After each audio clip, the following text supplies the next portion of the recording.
Hey, good morning, everyone. This is Kama with Kama Speaks, and Kama is speaking on domestic violence.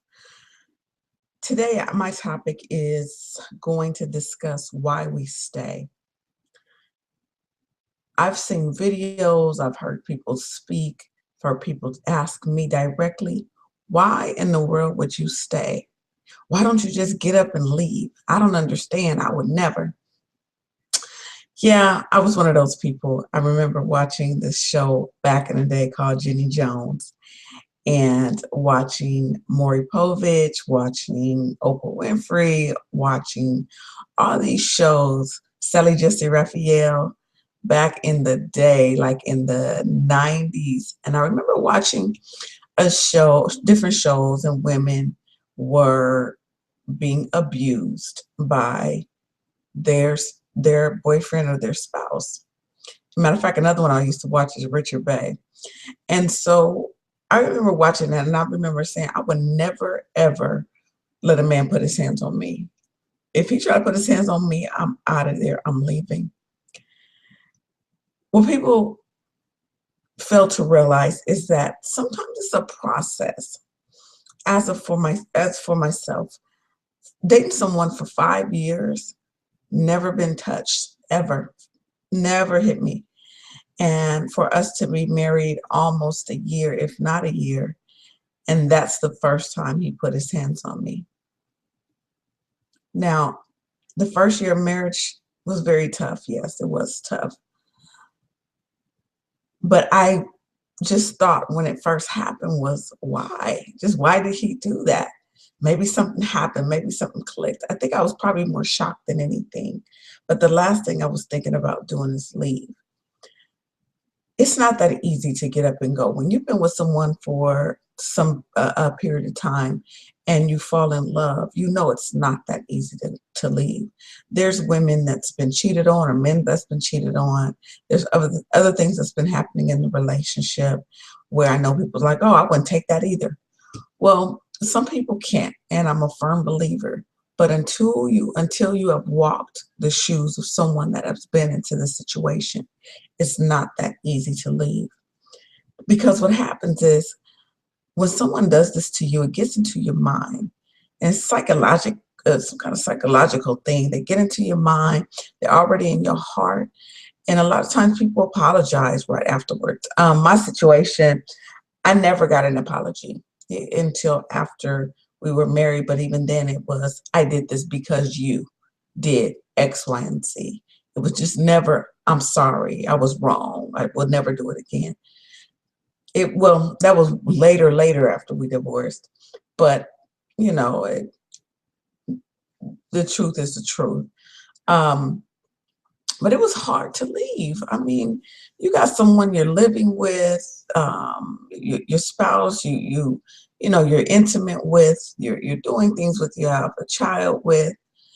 For me to just get up and leave because this person may, for that particular moment, had an episode, or that person for that particular moment just snapped. Being a woman and with my feelings, I fell in love. I was in love. I just couldn't just leave him, right? And that's how I felt.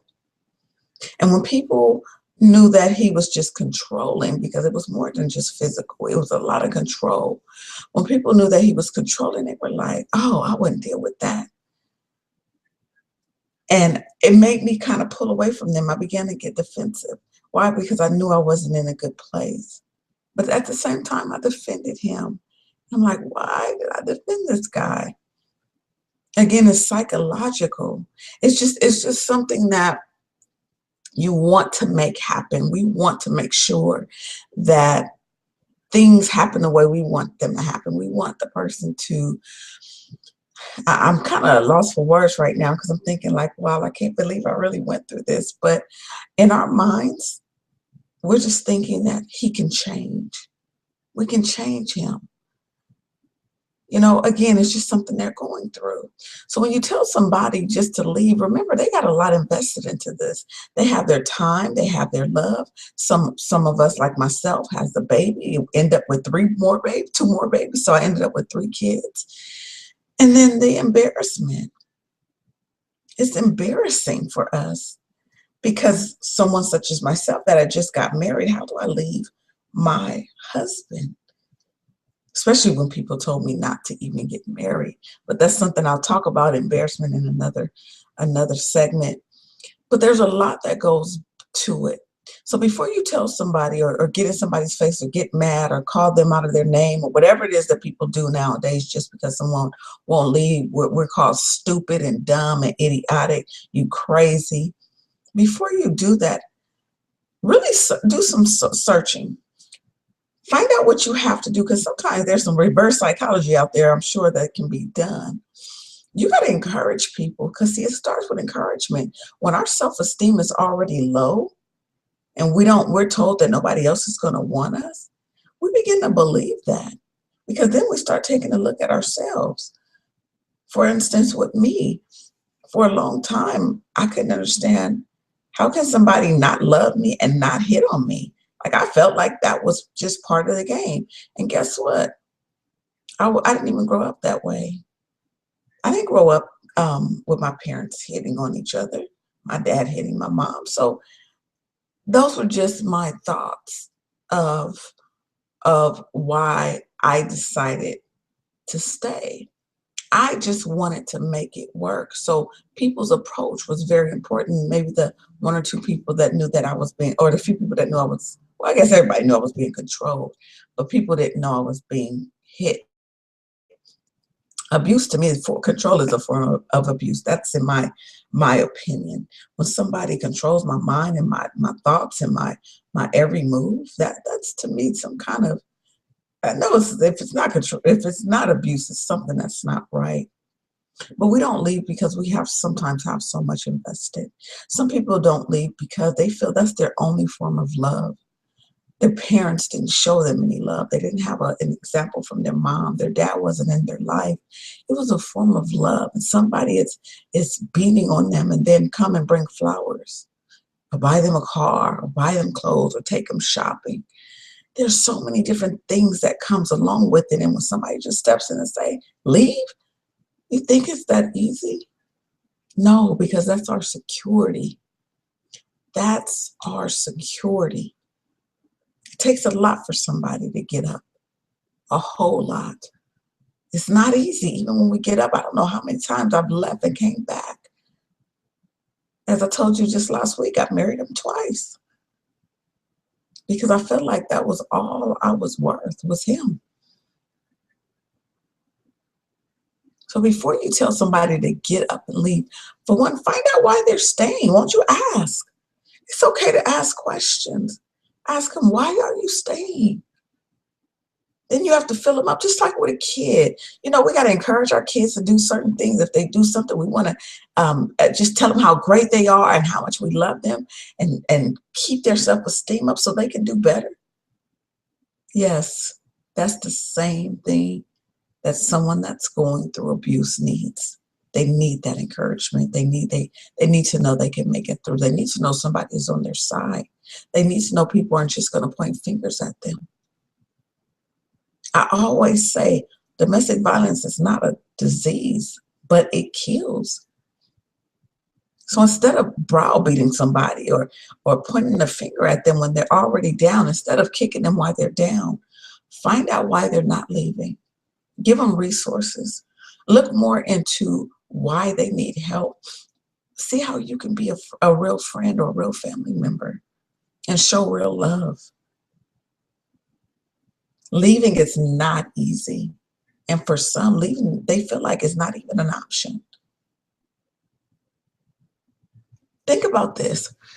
When we were kids, we were taught about the kidnappers, or we were talking about the sexual predators, the child molesters. You know, those ones that are close to the family, and those that are the friend of the family, or the grandfather, or the grandparent, or whoever they are, the uncle. And they say, it's our little secret. And they do things to this person and make them feel a certain way. So mentally, that's how they get into your mind, is through your emotions.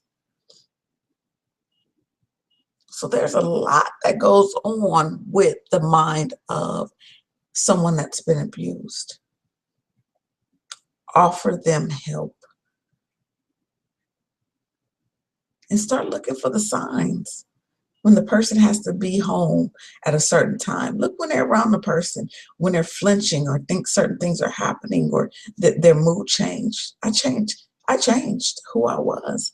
There's many signs that you can take a look at. And this week I'm gonna be giving more statistics and more stories actually that I'm gonna discuss of other people that's actually been through this such hateful crime is what it is. It's not fair. So for those that are watching, just watch your surroundings and you be careful. Stop saying what you're not going to do. Prepare yourself if something like that was to happen. It's called preparation. Look into it. Find out the minds of it, because if 1 out of 4 women will go through it, you might just be that 1 out of 4. It may not start when you're young. It may not start when you're in your it starts in teenage years. It starts in young adult years. It may not start there. It may start when you're 40, 50 years old. Find out the signs and look at the background. Find out where this person came from, men and women. All right, well, that's enough for me for today. I just wanted to just talk just a little bit about why we stay, and you understand why we stay. Oh, wait, before I go, there is a story I want to tell. There's a video that was going around. I'm sure it still is. It'll probably end up coming back to me somehow, some way. They always come back twice.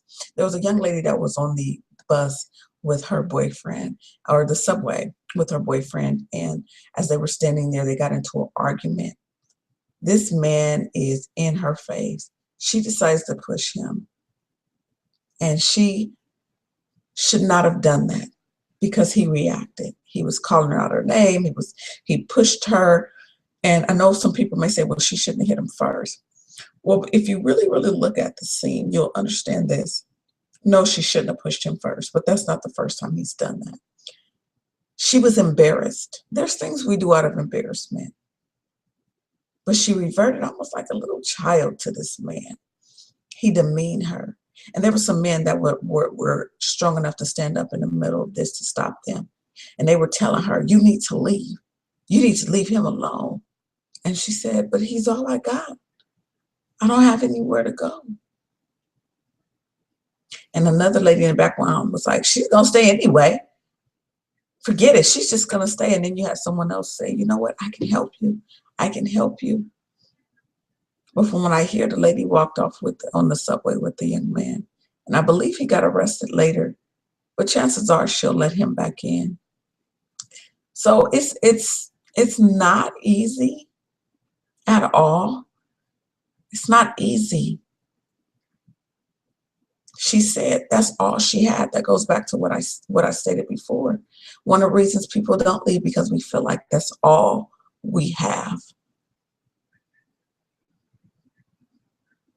So seek help if you're watching and you're going through this, or you may know someone who's going through this, or you may see someone that's going through this. Find help. Memorize a number for them. Now, there's a few people that I send people to right now. You can go to the National Coalition Against Domestic Violence. That's NCAD. I'm sorry. Yes, NCADV.org. And find out all that they have to offer. They help you all across the nation. They can help someone go to a shelter. They can help seek help, and they can help you prevent going into the situation. And I'm sure they have information for counseling and different things that you can go to. But seek help. I have two friends of mine that are counselors as well that can help you. The first one is Natalie Lamb with itsyourchoiceonline.com. That's itsyourchoiceonline.com. She'll actually be on my talk show tonight at 6 o'clock, where we'll be talking about how to identify dangerous men and dangerous women. She has a seminar coming up called the Disturbed Seminar. This way it can help prevent going through some of the things that I went through. Being in a situation is not easy. I tell you, it is not easy to leave.